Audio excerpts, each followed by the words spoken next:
기도하고 시작하겠습니다. 아버지 감사드립니다. 이번 시간에 우리 구약과 신약 사이의 중간사를 저희들이 배웁니다. 주님 지혜 더하여 주시옵소서. 감사하며 예수님의 이름으로 기도드리옵나이다. 아멘. 우리 이 중간사의 역사적 배경은 구약과 신약의 갭이 있는데 400년 동안 이제 신약과 구약의 차이점인데 우리가 사사시대를 뭐라고 말하냐면 암흑의 시대라고 생각해요. 암흑의 시대. 근데 중간사를 이제 그렇게 사사시대의 암흑의 시대인데 사사시대에는 암흑의 시대라는 건 뭐냐면 사람이 부르짖을 때에 하나님이 사사를 통해서 그들을 구원해 주셨다. 그러니까 하나님이 부르짖음에 대해서 응답하던 시대를 사사시대라, 암흑의 시대라 이렇게 말해요. 그런데 구약과 신약 사이에 있는 이 암흑의 시대는 암흑의 시대라고 말하지 않고 침묵의 시대라고 합니다. 다시 말해서 아무리 부르짖어도 하나님이 응답하지 않던 시대다. 그래서 이 시대에는 신구약 중간 시대에는 하나님의 예언과 역사가 없습니다. 그러다 보니까 하나님의 계시와 예언이 없다 보니까 이 시대에 대해서 어떻게 분별하느냐. 그래서 이 시대에 대해서 이제 여러 가지 각자의 책들로 마서 이제 하는데 아마 이제 지혜서라든가 마카비우스서라든가 이런 것을 통해서 이제 우리가 그 시대를 파악을 하고 있습니다. 그런데 가장 많이 보는 것이 이제 마카비서. 왜냐하면 중간사 시대에 가장 크게 일어났던 것이 마카비 혁명을 통해서 성전 수전절이라는 것이 복음서에 보면 예수님께서 수전절을 얘기를 하고 그리고 수전절을 통해서 다시 예수를 통한 회복에 대한 이야기가 나타나기 때문에 그래서 하나님이 침묵했던 시기다 이렇게 해서 여기 보면은 그런 얘기가 이번에 보면 중간사는 연결사, 침묵사, 격동사, 암흑사, 예언 성취사라고 한다. 이렇게 이제 각자 표현을 많이 했는데 약 400년간입니다. 거기 보면은 400년간. 근데 이것을 우리는 어디서부터 어디? 우리 보면 말라기가 구약의 끝이고 그 다음에 이제 예수 탄생 이야기까지가 예수 탄생이 바로 신약 이야기예요. 예수 탄생. 그러면 요 사이에 역사는 분명히 역사는 있었어요. 요 사이에 역사는 있었는데 사실은 식민지 국가였습니다. 여기 주전 586년에 남유다가 멸망하면서 이제 식민지 국가인데 잠깐 완전 100% 독립한 게 아니라 셀루커스 왕조가 여기에 여력이 없을 때 그때 히브리인들이 자체적으로 왕조를 만들어서 통치하던 시대가 있는데 그거를 하스모니안 왕조라.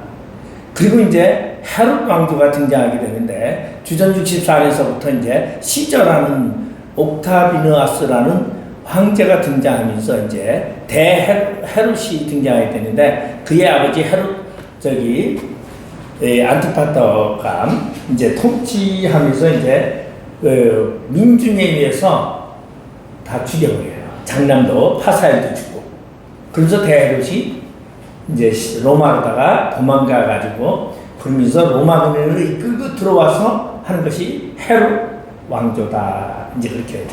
그래서 하스모니안 왕조와 헤롯 왕조 이야기를 지금 이제 하는데 헤롯 왕조 이야기는 신약에 전부 나옵니다. 마태에도 나오고. 그래서 이제 헤롯 왕조를 하는데 하스모니안 왕조에 대한 이야기는 거의 성경에 나와 있지를 않아요. 근데 이제 그러다 보니까 외경을 이제 우리가 찾을 수밖에 없고 외경을 통해서 하는데 가톨릭은 외경이 정경이에요.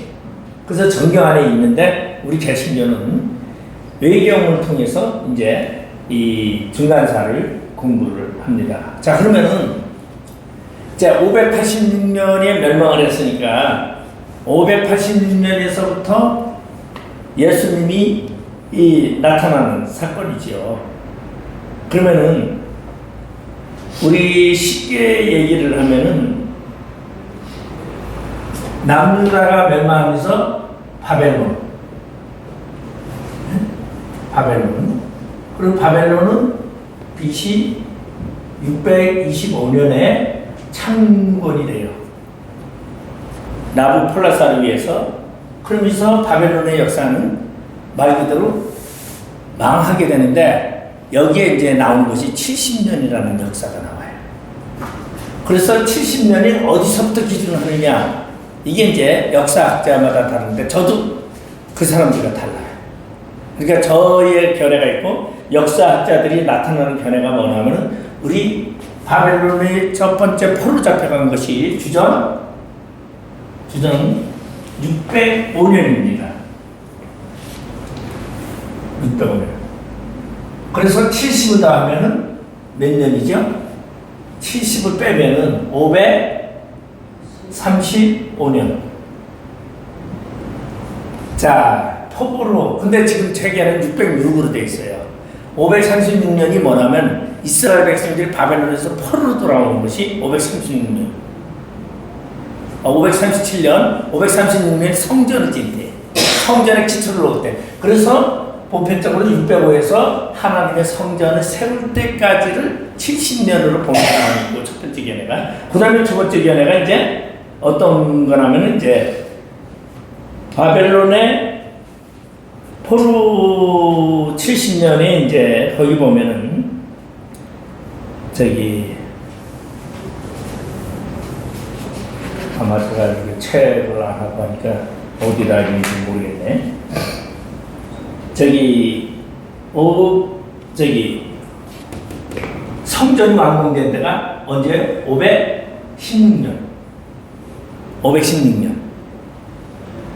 516년에서 그러면 586년이죠. 586년은 뭐예요? 남유다가 멸망할 때. 남유다가 멸망해서 성전이 완공돼. 네. 성전이 완공된 때가 516년. 그래서 이거를 70년으로 계산하는 학설들이 있습니다. 근데 저는 여기다 더 하나 붙이면은 언제로 가냐면 609년으로 저는 보고 있는 것이 609년이 무기또 전쟁인데 요시야가 죽던 해입니다.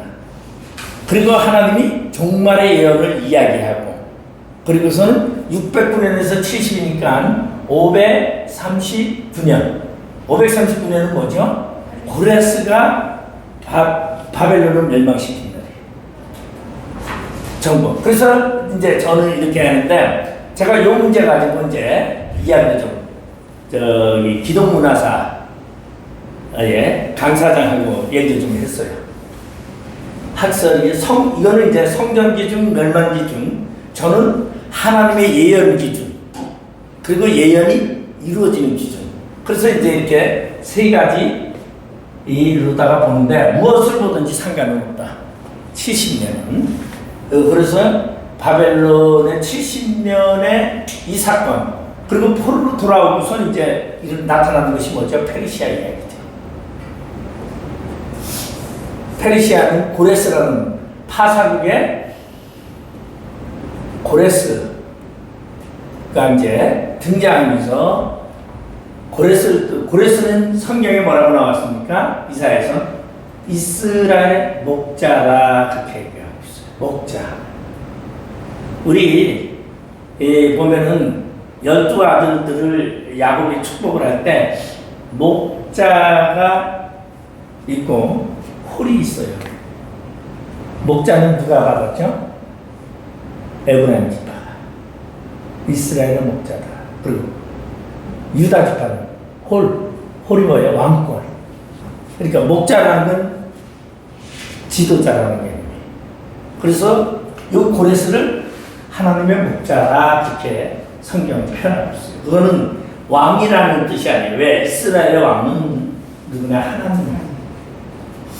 그러니까 하나님이 자기 백성들을 이끌기 위해서 목자를 세우는 거예요. 양을 이끌어가기 위해서 목자를 세우는 것 같이 고레스를 목자를 세워서 이스라엘을 회복시키는 사건을 말해주고 있는 것이 이제 페르시아. 그럼 페르시아가 우리 여기서 보면 페르시아는 539년에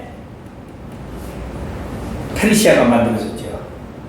539년 BC 539년에. 그리고 언제 멸망합니까? 예? 알렉산더 때 332년에 333년이라고 합니다. 333년. 이때 알렉산더가 이제 페르시아의 60만 대군과 알렉산더의 3만 5천인데 군대가 싸우는데 도저히 있을 수도 없는데 여기서 알렉산더가 대승을 이루어하죠. 기마병 5,000명과 그리고 보병 3만 그걸 가지고 60만 대군을 물리치는 사람이에요. 다리오 3세. 그런데 이거는 아주 연구를 하는데 세계적인 전쟁의 역사에 판가름을 한 것은 익수스 전투예요. 익수스 전쟁이 세계적인 모든 역사를 좌우했던 전쟁이에요. 여기서 뭐가 나죠? 우리 옥타비누스도 여기서 승리해가지고 로마의 황제가 됐고, 페르시아가 멸망하고 알렉산더가 승리했던 전쟁도 익수스. 그러니까 여기에서 나타나는 게 익수스 전투에서 로마가 성공하게 된 건 뭐예요? 방패라, 십자가, 그리고 그 얘기를 이제 해가지고 이제 로마가 이제 정권을 찾게 되는 그런 이야기. 그래서 굉장히 익수스 하면은 굉장히 모든 역사의 중심지가 됐던 그러한 곳입니다. 그래서 이제 페르시아를 지나고 그 다음에 이제 헬라가 이제 알렉산더죠. 알렉산더에 의해서 일어났는데 아주 재밌는 것은 알렉산더는 3년 만에 죽습니다. 33살에 예수님과 같이 33살에 모기에 물려서 죽어요. 모기. 그래가지고 모기 무슨 병이라래? 무슨 그거에 해서 전쟁터에서 알렉산더가 죽고 그의 내장들 이야기가 이제 캐산더. 이제 이게 다 지금 여기는 중간사 기초 이야기를 지금 하는 거죠. 그 다음에 리시마우스, 그 다음에 토톨레미,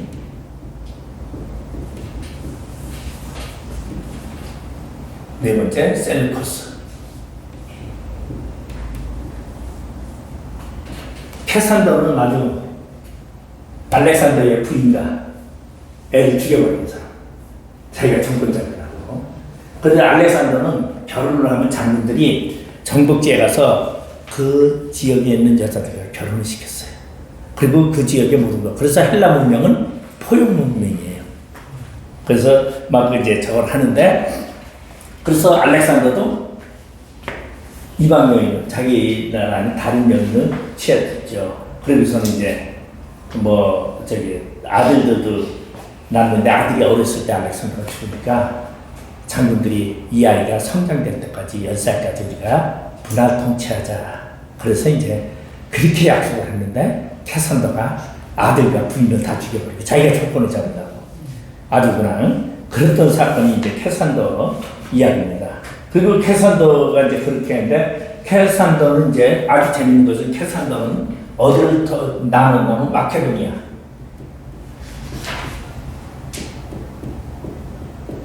리시마우스는 수리아, 토톨레미 애국,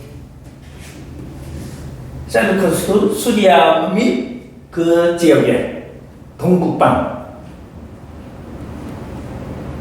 그런데 셀루커스가 리시마우스를 정복하고 캐산더는 조금 더 갔는데 결국은 여기도 셀루커스가 장악을 하게 돼요. 그리고 토톨레미는 애국을 통치하면서 이스라엘은 프톨레미 정권으로 애굽의 통치하에 들어가게 됩니다.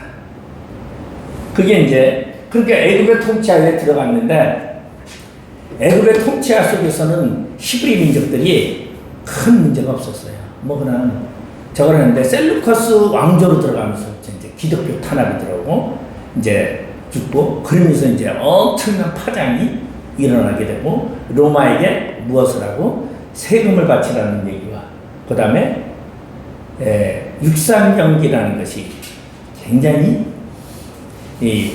강범위하게 되었어요. 그래서 지역 간의 대표자들을 나오게 해요. 그래서 짐나지온이라고 그래요. 헬스 짐 하잖아요. 짐이 이 헬라말이에요. 그래가지고 달리기라는 거예요.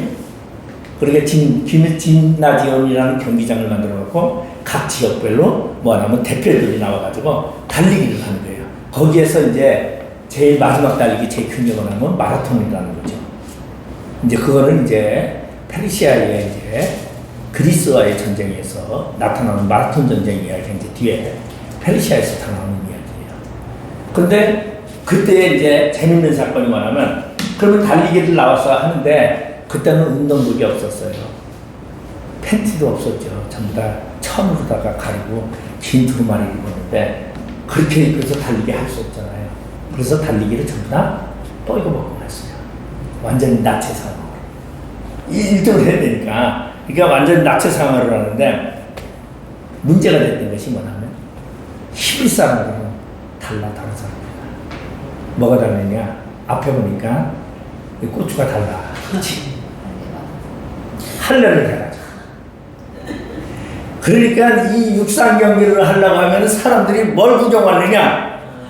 히브리인들의 고추를 보고 경기가 진행 안 될 정도로 심각한 파장을 일으키게 됩니다.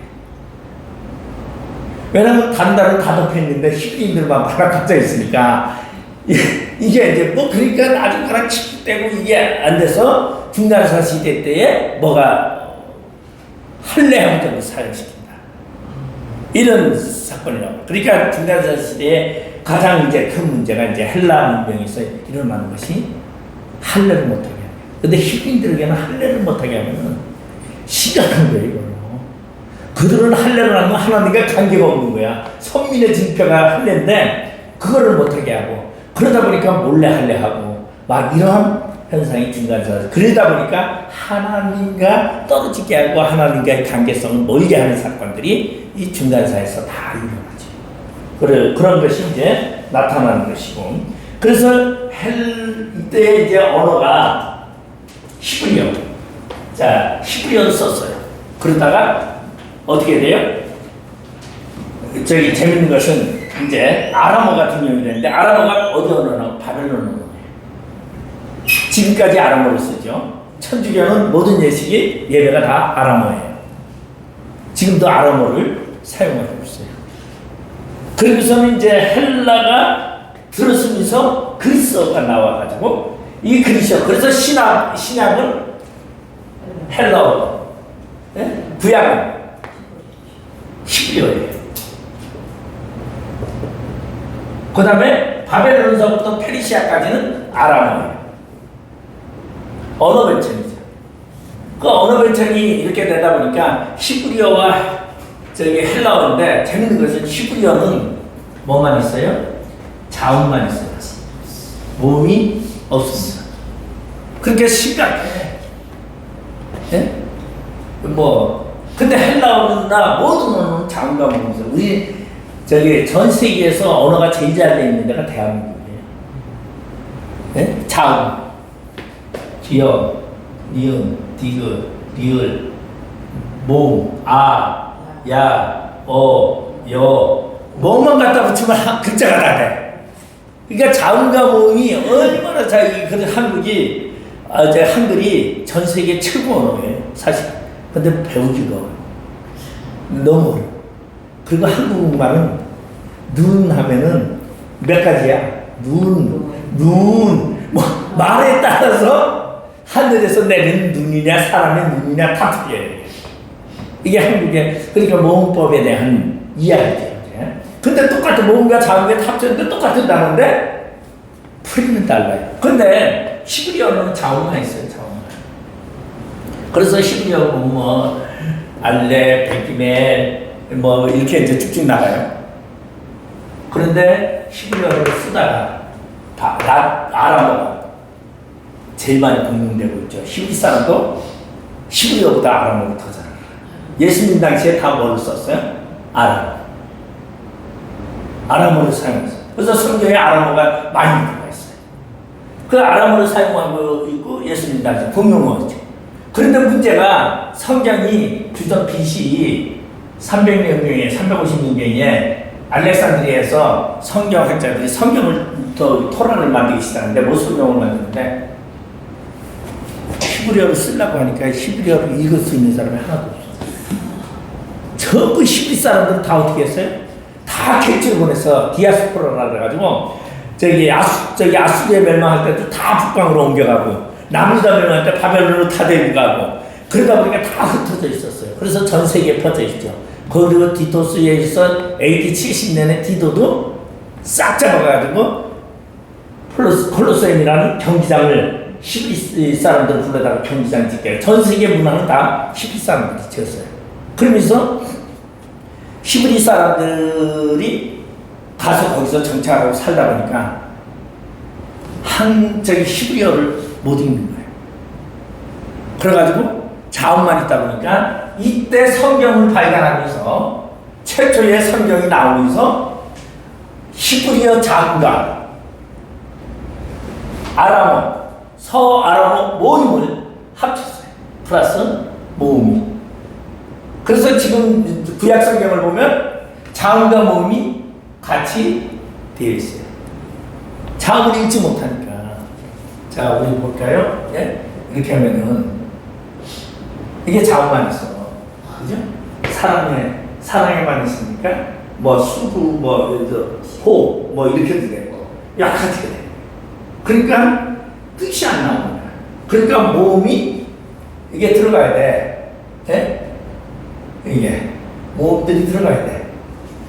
그래서 항상 해석이 있잖아요.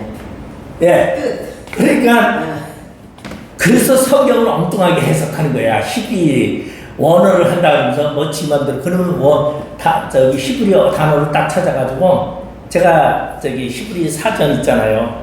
사전 10권짜리 그게 히브리 사전이야. 이렇게 사전이 안 나와.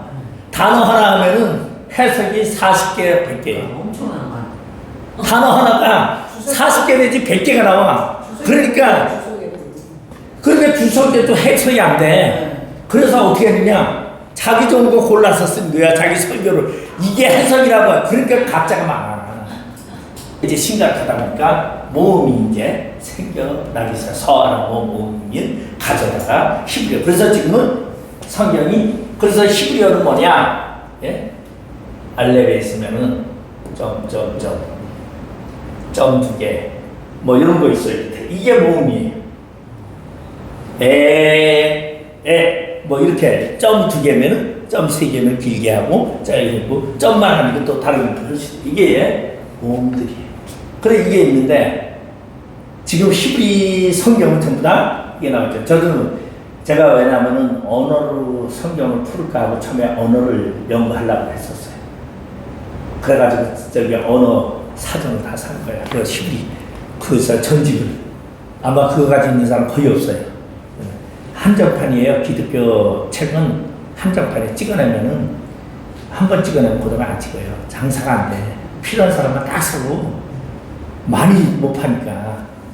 그러니까 딱 그거 할 때 그거 구하느냐고 무지하게 내가 돌아다니면서 구했는데 그런데 하다가 보니까 내가 너무 원어는 힘들겠더라. 그래서 제가 역사를 바꾼 거예요. 그래서 역사 쪽으로 이제 공부를 했는데 지금 와서 보면 너무 잘했어. 원어를 했으면 나도 엉뚱한 소리 나와가지고 아마 그리스지 않았을까. 언어를 헬라어 히브리어를 읽을 정도만 되고 뭔지 알기만 하면 된다. 그 깊이 알리라고 하지 말아라 하는 건데 그러다 보니까 헬라어하고 히브리어를 제가 과목을 잘 안 넣어요. 왜냐면 어설프게 알아가지고 괜히 그냥 그러니 그게 더 낫다. 이제 그런 생각인데 있는데, 근데 이 언어의 변천 속에서 이제 헬라 언어가 이제 신약에 나오죠. 그러면서 언어 속에는 뭐가 있느냐? 사상이 담겨 있다. 언어는 어떻게 만들어지느냐? 언어는 그 민족의 고유 생각과 그것이 언어예요. 근데 저기 보면은 몽골이라는 나라가 1900년대에 독립을 했거든요. 중국에서.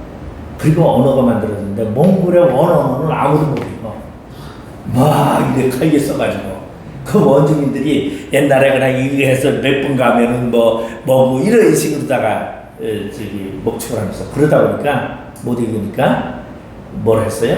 로마자, 러시아, 한자문이 있어. 헬라. 그래가지고 거기를 보니까 헬라 글자를 로마자를 뒤집어 놔가지고 있고 막 나도 이게 가서 이것도 하는데 갑자기 글자가 뒤집어져 있고 막 그렇게 만들었어요. 그런데 늦게 독립하는 신생 국가들은 언어 때문에 자기만의 나라의 언어를 만들어요. 그러면 어디 가져오는 거예요. 한국의 거를 가져다가 신생 국가가 몇 개가 지금 만들고 있잖아요. 남태평양에도 한국어를 가지고 자기네 몽골어를 만들고, 예? 그게 언어라는 게 그 혼이에요. 그러니까 그 혼이 언어를 사용하면서 혼의 존재성이 나타났는데 이거를 가장 잘한 게 이제 알렉산더가 이걸 너무 잘했어. 알렉산더를 정복을 하면 그 교육과 그 혼을 다 받아들였어. 그리고 거기다 뭐를 첨가해요? 정신을 넣었어. 사상을 넣었어. 문화를 다 받아들였어. 그러니까 알렉산더에서부터 이제 그리스 문명이 전 세계를 장악을 하는 거예요. 로마도 헬라를 그대로 따라가면서 장악. 자, 그리스 플러스 독일, 게르마니, 폰계계 헬라잖아요. 그죠? 로마. 그러니까 이게 덧입혀지는 이야기라는 거죠. 그래서 중간사의 배경은 이제 우리가 왜 그렇게 이제 봐야 되냐면 중간사 속에는 나라가 변해야 돼. 한 나라로 계속 오는 게 아니다 보니까. 자, 그러면 2장에 이제 보면은 2장에 페르시아 통치의 유대인이 나오는데 페르시아를 하도 많이 들어서 잘 알 겁니다.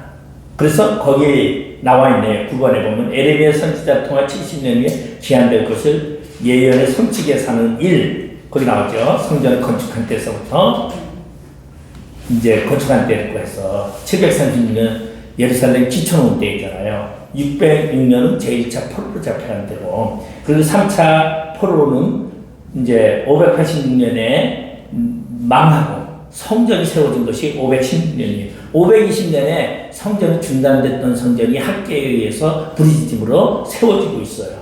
그래서 이 두 가지 방법으로 계산할 수 있다는 게 이게 뒤섞여서 말하는 거고 제가 이제 여기다 하나를 더 한 것은 제 거는 갖다 투자하면 안 돼요. 근데 저만 투자하는 게 이게 왜 뒤섞이는 여러 식으로 나왔으니까. 근데 제가 이걸 가지고 내가 기독지회사 강사장한테 한번 따지고 그래서 강사장이 제 강의를 들으러 좀 몇 번 왔어요. 그래가지고 좀 잘 나갔으면 제가 아마 많이 떴을 것 같은데 저기 TV에서도 그냥 나보고 역사 강의를 한번 하자고 했는데 안 했어요. 왜냐면 준비하는 게 너무 힘들어서 사실 그거 하려면 준비 다 해야 되거든요. 그러니까 강의하는 것도 버거워 죽겠는데 준비하는 게 너무 근데 아마 제가 그걸 했으면은 지금 달라지지 않았을까. 그때 저기 부티브에 더 메시지 제가 1년 하고 나니까 그거 하는 중간에 제 메시지가 조금 남들하고 달랐어요. 조금. 그러니까 역사를 저한테 얘기를 하더라고요. 역사를 한국사에서 한국교회사 그래서 저 한번 역사를 한번 이렇게 뭐라 그러죠? 토론 1시간짜리 토론하면서 그걸 하자는데 부담돼가지고 그 더 메시지 찍는데도 부담이 돼가지고 강의하다가 쫓아가야 되고 막 그래서 하는데 하여간 자우만 70년 포로라는 것은 엄청난 사건이에요. 이거는 그래서 이걸 잊어버리면 안 될 정도로 성경의 중요한 그런 포인트다. 자, 그 다음에 그 유대 국가가 포로 생활을 하게 된 것은 이제 열왕기 상하에 그것이 나오고 있습니다. 왕들의 부패, 그리고 백성들이 바알신을 따르는 문제. 그렇게 해서 이제 그다음에 이제 역대기서는 이제 뭐를 말하냐면 하나님의 회복, 은혜를 말하고 있습니다.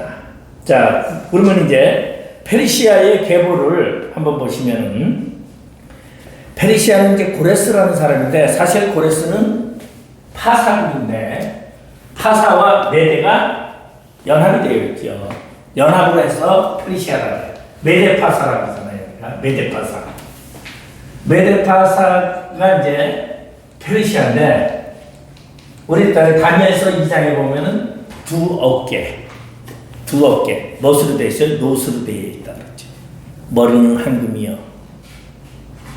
어깨는 아니 어깨가 뭐죠? 은이요. 예? 그 다음에 배가 노, 다리가 철, 그리고 발이 철과 진. 그렇게 이제. 자, 그러면 이제 이 고레스는 고레스 2세예요. 2세.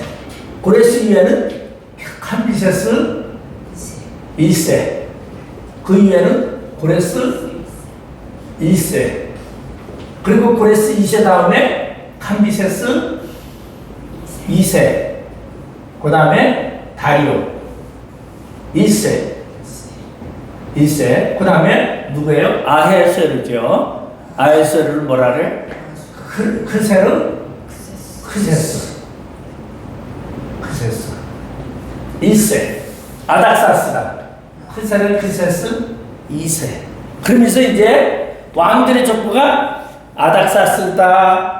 뭐 이게 이제 크세르 크세스 다리오를 반복하는 게 1세, 2세, 1세, 2세, 3세. 그래서 다리오 3세로 멸망한 거예요, 페르시아. 근데 우리 역사로는 이제 뭐가 있냐면은 고레스 1세가 때에 누가 통치를 하냐면 메대왕 다리오가 통치했다. 다니엘에 그렇게 나와 있거든요.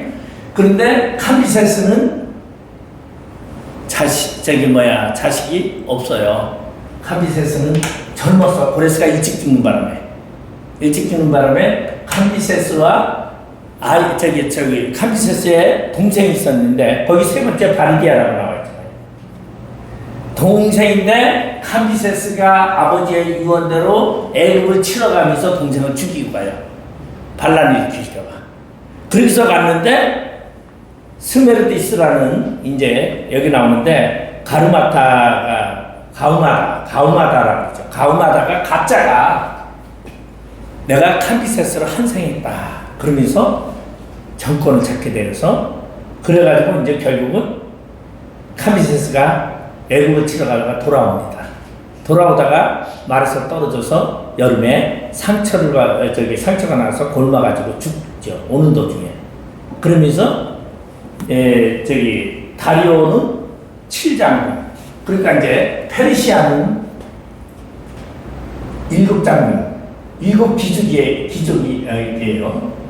7기족과 7 내신 이야기입니다. 여기 에스더에 나오죠. 에스더 1장에 7장군, 7기족 이야기와 그 다음에 7 내시 이야기가 나와요. 그러면 이 얘기가 왜 나오면 내시는 왕정 국가를 꿈꾸는 거고 기족은 왕정 국가가 아닌 기족 국가를 꿈꾸는 거예요. 우리나라는 신라가 기족 국가였어요. 그래서 페르시아는 기족 국가였기 때문에 기족이에요. 그래서 왕후는 누구만 될 수 있느냐? 기족의 딸만 왕이 될 수 있어요. 그래서 우리 누가 되죠? 와스티가 일곱 기족의 딸이었어요. 그래서 아헬스의 분이었는데 근데 와스티를 폐위시키고 그리고서는 전쟁 가서 우리가 스파르타 군단한테 대패를 해요. 대패를 하고 돌아와서 아헬스가 통곡을 한단 말이에요.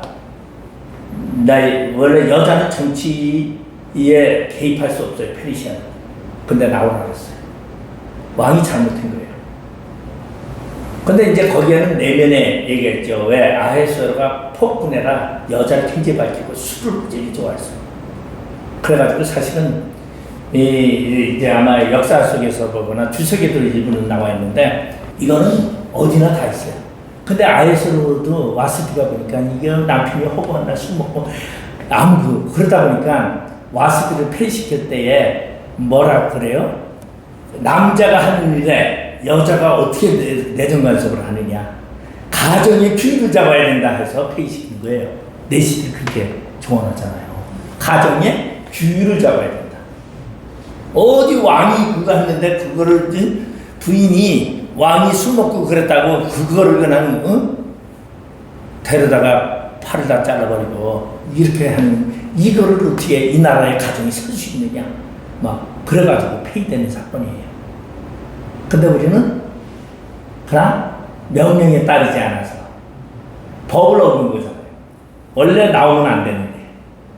근데 호크만은 이렇게 나왔어요. 홀딱 벗고 나체로 어느 나라 여자가 예쁘냐? 페르시아 여자가 제일 예쁘다. 우리 왕비가 페르시아 여자인데 제일 예쁘다.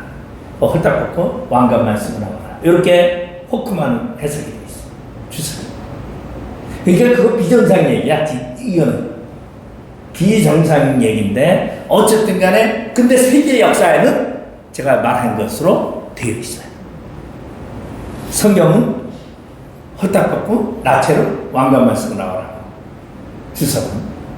근데 이제 교회에서는 이거 다 두 개 다 말 못하는 거죠. 명령을 따르지 않아서. 근데 여자가 법령으로 못 들어오게 돼 있는데 여자가 왜 에스더가 나갈 때 내가 금요를 내미지 않으면 내가 죽는다 했잖아요. 못 들어가는 거예요. 부인도 못 들어가는 거예요. 어디에 왕궁 안에는 여자가 못 들어오게 돼 있단 말이에요. 페르시아 법에. 그러니까 죽으면 죽으리라고 금식을 하고선 내가 죽으면 죽으리라 하고서 금식을 하면서 들어가잖아요. 근데 왕이 금요를 딱 내면서 사는 사건이죠. 그만큼 페르시아는 남자 위주의 사회예요. 뭐 여기만 아니라 거의 그렇지, 거의 역사가. 그러다 보니까 이제 그래서 귀족이 이제 등장이 된 게 이제 다리오로서부터 귀족인데 아헤수에로가 귀족들을 이제 멸족하고 왕정을 꿈꾸면서 하는 사건이 에스더 사건이에요. 그래서 귀족과 왕정 싸움이에요.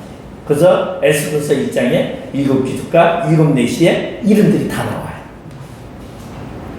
그리고 1장이 뭐였냐면 그 전에 이제 누가 다리오가 죽으면서 유언을 남긴 사건이죠. 유언을 남기는데 뭐라고 했냐면 내가 그리스를 정복하러 갔다가 다리오가 마라톤 전쟁에서 패하고 상처를 입고 돌아와요.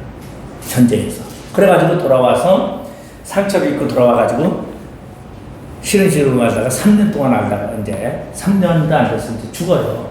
그러면서 유언을 하죠. 전쟁을 준비해서 그리스를 정복하라. 그래서 그리스를 정복하라고 하는데 이 아헬소르가 이제 그리스를 정복하기 위해서 전쟁 준비를 하고 출정식을 위해서 이제 벌이는 잔치가 에스더서 1장 이야기예요. 콘스탄틴 대제가 독재자예요.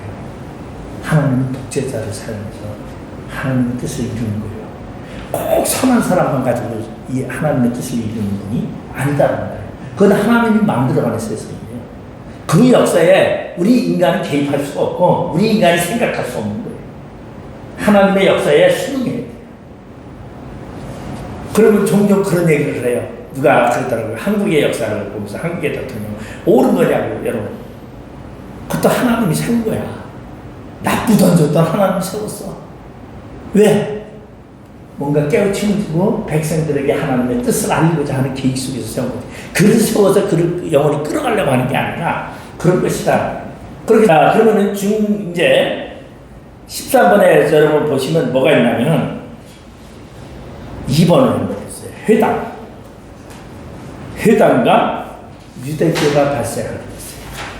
이게 이제 중간사의 가장 큰 사건이에요. 자, 우리 처음에 성막, 성소, 네? 그렇죠? 그리고 회당, 그 다음에 성전, 성소는 빼야 되겠네, 성막이. 성막, 회당, 성전, 벤천가정. 하나님의 전에 벤천가정인데, 성막은 이동용이죠. 이동으로. 그리고 회당은 포로 생활하는 데인데 유태인의 장정 10명이 넘으면 회당을 세워요. 그리고 회당은 여기는 성막은 레인이 주장하면서 누가 제사장. 회당에는 없어요. 예? 그럼 왜? 회당은 바벨론 포로에서 나온 거예요. 그럼 포로로 잡혀가 있을 때 레인이 얼마나 있고, 우리 참 보면은 이 6.25 전쟁이 났을 때 북한의 모든 기독교인들이 다 남한으로 내려왔어요. 북한의 기독교인이 별로 안 남았지. 뭐 목사, 전도사는 다 내려왔으니까. 근데 없죠. 이스라엘도 남유다와 북이스라엘이 갈라지니까 주전 930년에 솔로몬이 죽고 나니까 레위 사람들이 다 남쪽으로 내려왔어요. 북쪽엔 없어요. 그러니까 뭐가 만들어져요? 선지자가 계급이 새로 만들어져요. 그래가지고 학교가 만들어지죠. 선지학교가. 지금 목사는 제사장 계열이 아니고 선지학교 계열입니다. 북이스라엘의 선지학교. 활동적인 것이 아니라 공부해서. 그러면 선지자들이 만들어지고 선지자들을 이해하는데 재밌는 것은 모든 제사장이나 선지자들이나 다 자기 개인의 욕심이 가지고 있어요. 그래서 이제 생겨나는 것이 성막에서 생겨나는 것이 뭐예요? 산당이라는 뜻입니다. 산당. 산당은 개인 성막이야. 쉽게 말하면. 근데 산당의 근원지는 다 어디예요? 우산이에요. 바벨론. 저기 발 산당. 뭐. 그러면 성전도 솔로몬 성전이 원본이 어디예요? 바알 신전이에요. 바알 신전에는 두 기둥이 있어요. 솔로몬 성전에 두 기둥이 있어. 근데 이거를 가져와서 솔로몬이 성전을 질 때에 목수장을 누구로 세웠어요? 두로의 목수들을 갖다 세웠어. 바알 신전을 지었던 사람들을 데려다가 솔로몬 성전을 짓게 했어요. 그러다 보니까 솔로몬 성전이 뭐와 달라요? 성막과 완전히 달라졌게. 그리고 두 기둥이 중심이 돼요. 그리고 그 두 기둥이 오늘날까지 내려오는데 그거로서 성경에서는 두 기둥을 뭐라고 그래요? 보아스와 보아스 뭐지? 나? 예? 야긴. 예, 야긴가 보아스. 여호와의 능력, 여호와의 뒤에. 그래가지고 우리 시골 교회도 다 세당 앞에 가면 기둥 다 하나님의 두 기둥, 불기둥과 구름기둥으로 우리 그래가지고 다 이제 그러는데 사실은 그것이 원 성막에서 온 것이 아니라 바알 신전에서 온 거죠. 그게 그러다 보니까 뭐가 있냐면 성막론은 있는데 성전론은 없어요. 성전은 이방 요소가 너무 많이 들어갔어. 근데 요새는 성전론도 나오더라고. 그러면서 오는데 회당은 바벨론은 문화에서 왜 바벨론 포로를 갔으니까 성막도 있을 수 없고 성전을 세울 수도 없다 보니까 이제 회당인데 회당은 누가 아니라 회당장이라 관리하는 사람. 누군가가 돈 내놓고서 저기 보면은 천주교에 가보면은 뭐가 있냐면은 저기 개인들이 시골에 가면은 이 저기 성당을 만들어놔. 조그맣게 자기 돈 들여가지고 그걸 뭐라 하더라.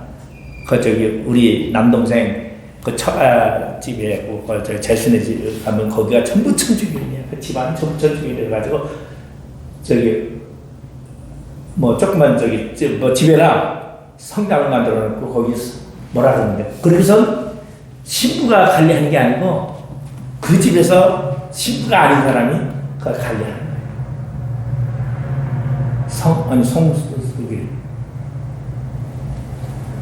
생각나더라. 요새 생각이 너무 안 나가지고 어제도 김기동이 생각 안 나고 베레아 생각 안 나고 막 집에 가서 가만히 하니까 아유 나는 거야. 그래서 야 왜 이러지? 이제 큰일 났다. 이제 강의도 이거 벌써 이게 흩어지면 안 되는데 남들은 70세 80세가 다 그래도 지금 강의하러 다니는데 70 몇 살이잖아요. 한교에서 그렇게 다니는데 이게 목사 은퇴하고 나서 오라는 데 없고 그리고 강의나 다녀야 돼. 공짜로 또 다녀야 그걸 풀지 어디 가서 풀겠어요. 말만 하고 살았는데.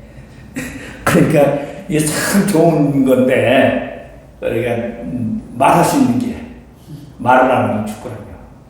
그러네. 그래서 회당장이라는 게 이제 생겨나죠. 그래서 신약시대에 회당장이 나와요.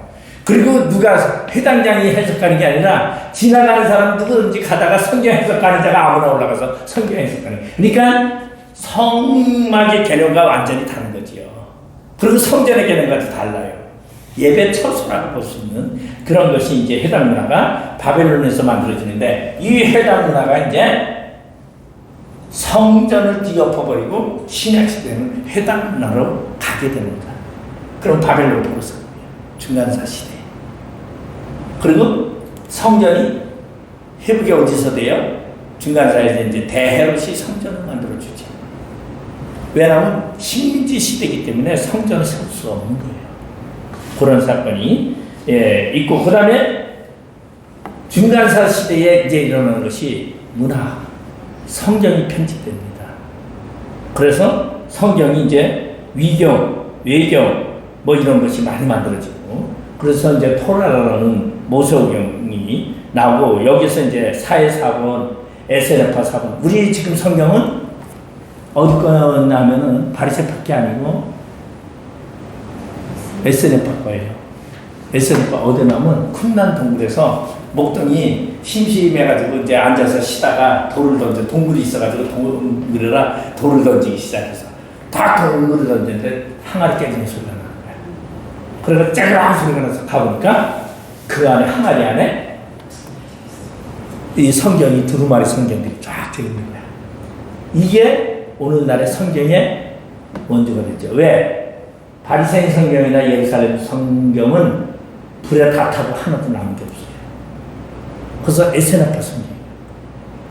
그래서 재밌는 게, 그러면은 에세레파 성경은 옛날 말하면 바리새파들이 기준히 여기는 성경. 뭐 그러잖아요. 조금 하나부터 잘못 찍으면 세례 나오고 그거 하고 뭐 세례 쓰고. 이게 이제 성전의 성경인데 성전의 성경이 지금까지 남아나지 않아요. 뭐 또 저기 수도사들이 지내던 에세레파들이 지내던 금식하면서 약대 털옷을 입고 메뚜기와 살충을 먹던 그들이 봤던 그 성경이 오늘날의 성경이 된 거죠.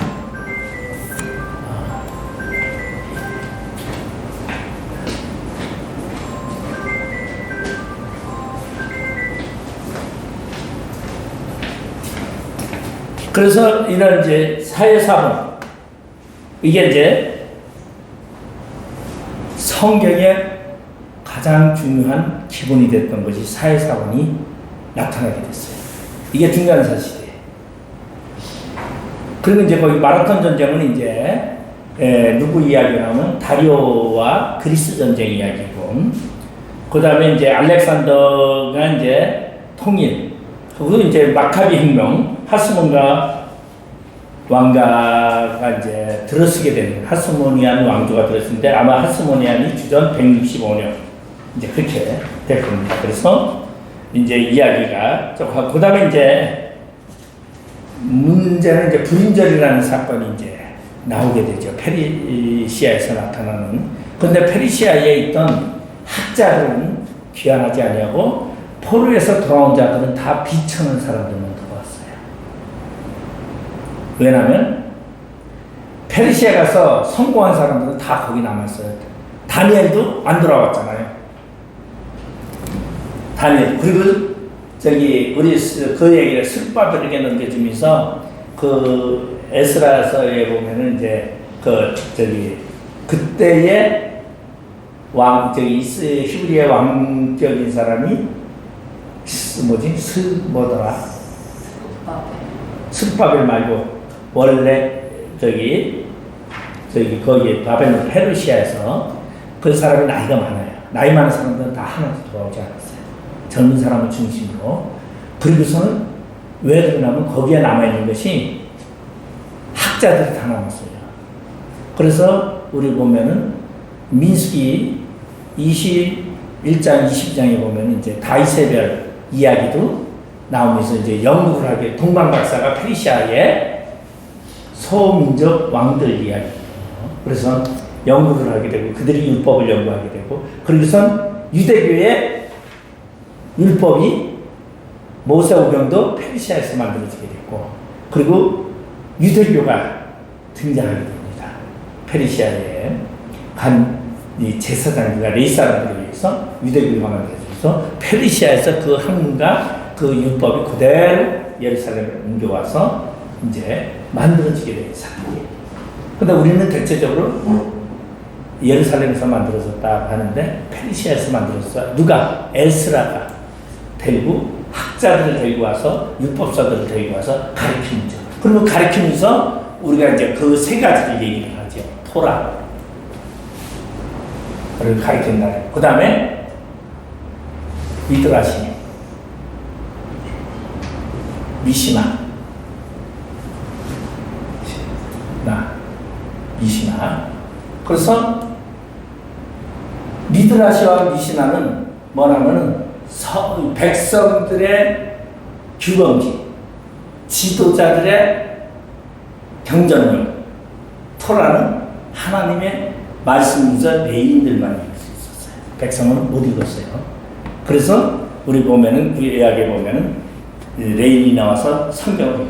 그러면 성경을 읽으면서 뭐 회개합니다 서로 막 그러면서 소리 높여서 소리 목청을 높여서 회개하고 눈물바다가 된다는 거예요. 백성들은 못 보죠. 그 백성들이 하는 건 미시나 이야기.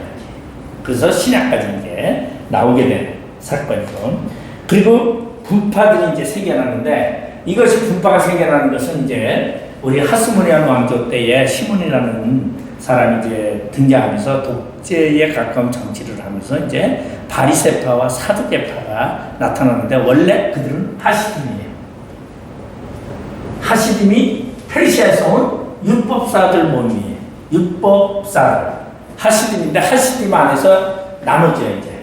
종교적인 영향을 쫓아가는 사람을 바리새파라고 하고 정치 욕심을 부리는 사람은 사두개파라고 하고 그리고 그 싸움 속에서 우리는 하나님만 바라고 살겠다 하면서 금욕주의자들 남는 자들이 바로 에세레파가 되는 거죠. 그래서 하시림이 이제 첫 번째 바리새파. 그 다음에 사두개파. 그 다음에 세 번째가 에세네파. 네파. 그리고 이제 밑에 뭐 열심당 뭐 이런 거는 이제 정치적인, 요거는 종교적인 파벌이에요. 그리고 뭐 로마파, 헤롯파 뭐 이제 이런 것이 나오는 거는 정치적인 파벌이다. 그리고 중간사 시대에는 세계로 성인들이 다 등장하게 됩니다. 굉장히 좁아졌네. 그리고 이제 병원이라는 것이 없어졌죠. 병원 제가 요한계시록을 얘기하면서 저기 히포크라테스 이야기를 제가 한 적이 있어요. 자, 그럼 이제 넘어가면서 저기 14번에 회당이 시작된 이유, 신앙 회복을 위해서 장정 연맹되는. 그리고 회당에서는 뭐하냐? 성경만 읽었어요. 토라만 읽었어요. 낭독만 했어요. 근데 낭독을 하는데도 대단했죠. 근데 이제 신약 시대에 와서는 사도 바울 같은 경우는 어떻게 해요? 강기레스 강가에 가서 팔레트에 가서 성경을 읽고 해석을 해요. 해석을 하니까 거기에서 자주전사가 감동을 받고 집에 모시게 되죠. 그리고 성경을 읽고 이제 신약 시대에는 성경을 과거에는 성경만 읽었어요. 근데 이제는 성경을 읽고 그 성경을 해석해 주는 거죠. 그게 이제 회당에서의 차이점이고 그리고 이제 회당이라는 것은 민족성을 지키기 위해서 나타난 것이죠. 사실은 그게 이제 회당. 근데 회당은 자기 의에 열중했다. 그렇게. 이제 자기 의와 하나님의 의가 이제 로마서에 이제 설명되고 있어요. 그렇게 하고 유대교는 언제 어디서 시작했는가? 바벨론 포로 생활에서 시작되면서 그것이 꼽힌 것은 회당에서 만들어지고 그러고서 이제 율법사들이 나오면서 우리 랍비가 나왔죠. 이스라엘의 3대 랍비.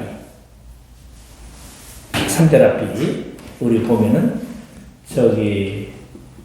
이 첫 번째 랍비는 누구나 하면 시몬의 아버지예요. 예수님을 이렇게 안고서 시몬이 내가 이제 죽어도 여한이 없나이다 하는 그 아버지인데, 두 번째는 요한한 벤자키, 세 번째는 아키바. 랍비 제일 흔한 힐레루. 예. 그러면 이제 이 힐레루 요한한 벤자키의 아키바가 나오는데, 요한한 벤자키는 또 잊어먹으면 안 돼요. 요한한 벤자키가 없었으면 오늘날의 교회가 세워지지 못했어요. 그만큼 요한한 벤자키가 얌리아에서 이 랍비 학교를 해가지고 이 성경을 유지시키기 위해서 엄청나게 노력한 사건입니다. 그래서 오늘 이제 배경지 이거 쭉 했는데, 이제 3장서부터는 이제 나라 이야기들입니다. 오늘 제가 배경으로 3장 알렉산더, 요거는 아마 금방 넘어갈 거예요. 시간이 많으니까 여기까지 하려고 했는데, 프톨레미하고 셀루커스, 여기는 워낙 많습니다. 이제 프톨레미와 셀루커스는 뭐 얘기냐면 성전세 이야기, 뭐 세금 이야기, 이런 얘기가 쫙 나오죠. 그래서 인두세 이야기, 뭐 이렇게 나오면서 이제 하스모니안 왕조는 7대 왕조로 넘어가면서, 하스모니안 왕조는 71년간이니까 70년간이 짧아요. 근데 아주 엄청난 사건이어서 뭐 사람 뭐 몇백 명씩 바리새인들 다 죽이고 사두개인 죽이고 그들을 달아가지고 해부에 태우고 그래가지고 수백 명씩 그냥 죽이면서 술을 기울이고 하는 사건. 그리고 여기서 이제 많은 그 여왕도 하는 알렉산드리아라든가 뭐 이런 얘기들이 나오고, 아마 하스모니아는, 왜냐면 대헤롯이 부인 중에 제사장의 딸 미리암과 그 다음에 공주 하스모니안 공주 미리암이 있어요. 미리암이 마리아라는 뜻이에요. 히브리어로는 미리암이고 헬라어로는 마리아인데, 그래서 이제 거기에 딸이 나오는데 아들들을 대헤롯이 죽여버려요. 메시아 사상 때문에. 메시아가 나온다 해서 아들들을 다 죽여버리고, 그리고 막내를 로마로다가 귀양을 보내는 사건. 근데 이게 또 뭐가 돼요? 칼리플라를 사귀게 되면서 돌아오면서 프랑스 기용으로 가게 되고, 역사가 됩니다. 셀루커스 왕조 안에서 신약의 배경들을 이제 제가 좀 설명을 할 거예요. 그리고 신약에 헤르테르 나오고, 그리고 누구다, 왜 어떠한 사건을 일으켰고 무엇을 했다. 그래서 이제 모압과 암몬과 이런 나라들이 신약에서는 없어요. 구약에서. 이게 다 나바티안이라는 왕국으로 통일이 돼요.